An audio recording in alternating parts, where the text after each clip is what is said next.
four key components of the social innovation DNA, and you can perhaps in your own way assess what you're seeing in each of these five very different cities.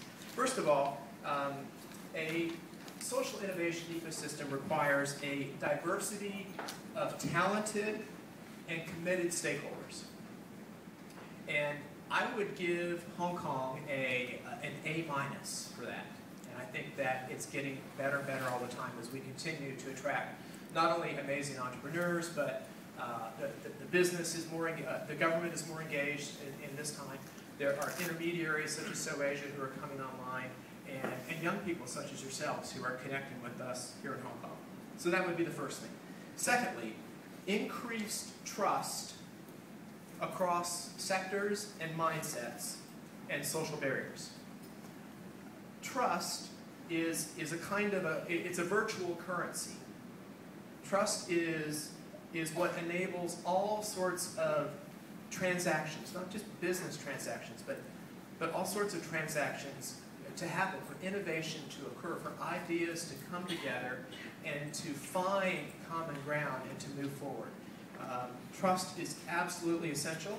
I would give Hong Kong a B for this, and I think also this is improving because there are a number of actors from different sectors who are really committed to building trust, and I'm quite optimistic about this in the future for Hong Kong. 3, on the scorecard. There's a need for social norms that allow for or encourage collaboration and foster creativity.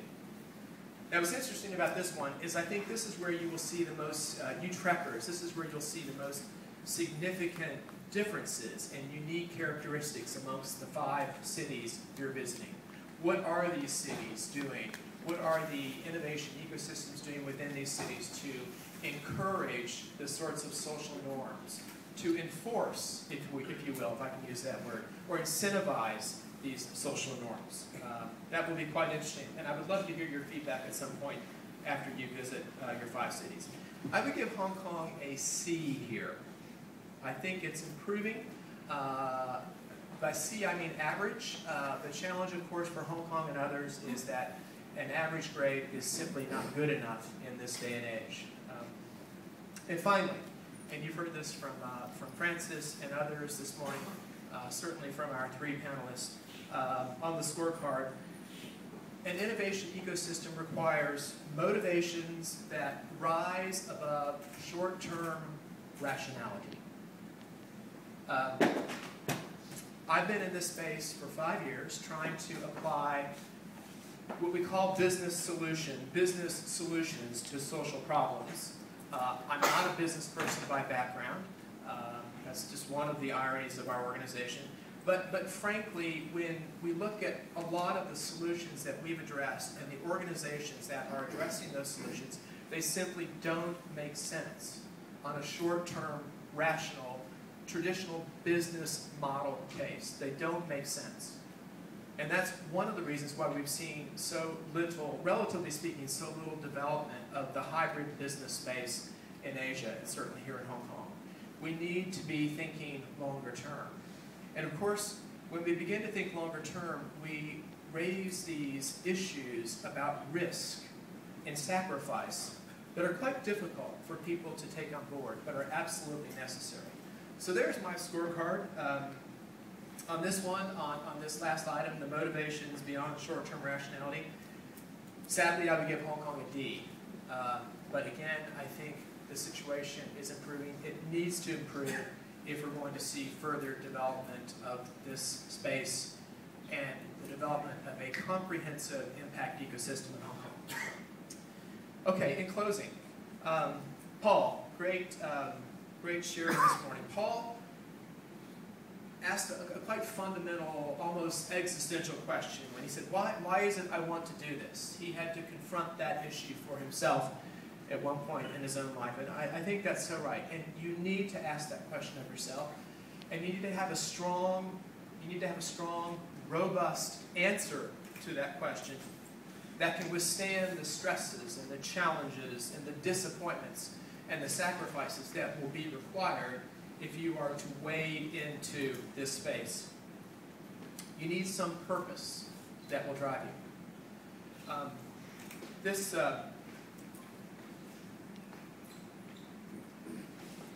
past holiday, I took some time I love to read, and I took some time to read a new book on the Western theater of World War II.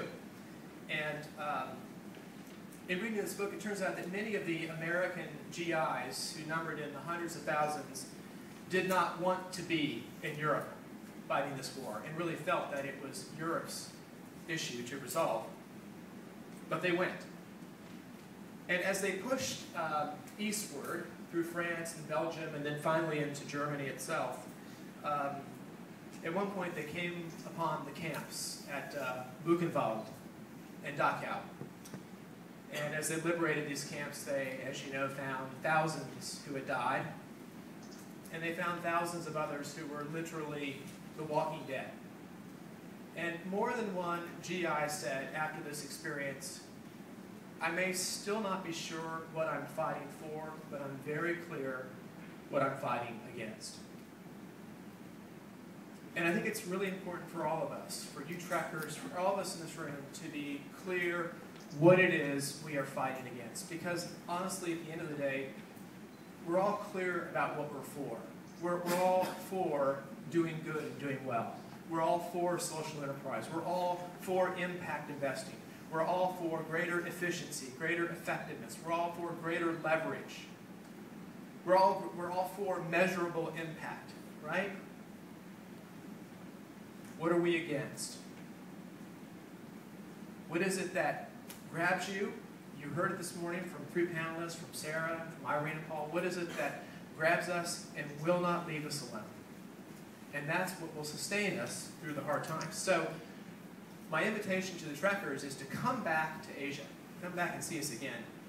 But when you come back, let's see if we can find some time to leave Seoul and Hong Kong, Shanghai and Singapore, and really adventure not too far from here, even here in Hong Kong, but certainly in regions very close to Hong Kong, to really understand the great depth of need that exists, often in stark contrast to the amazing prosperity that we're now experiencing in Hong Kong. Whether we're talking about the environment, whether we're talking about trafficking of women and children, whether we're talking about issues around education, housing, issues that Francis mentioned, they're all here. They're literally right before us. But we need to understand those, and we need to let those experiences, those opportunities, those challenges to grab us and not let us go.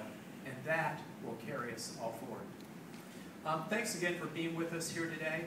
It's an absolute, as I said, an absolute privilege and pleasure to be with you. I wish the trekkers all the best on your continued journey across Asia, and hope that we will stay in touch. Thank you.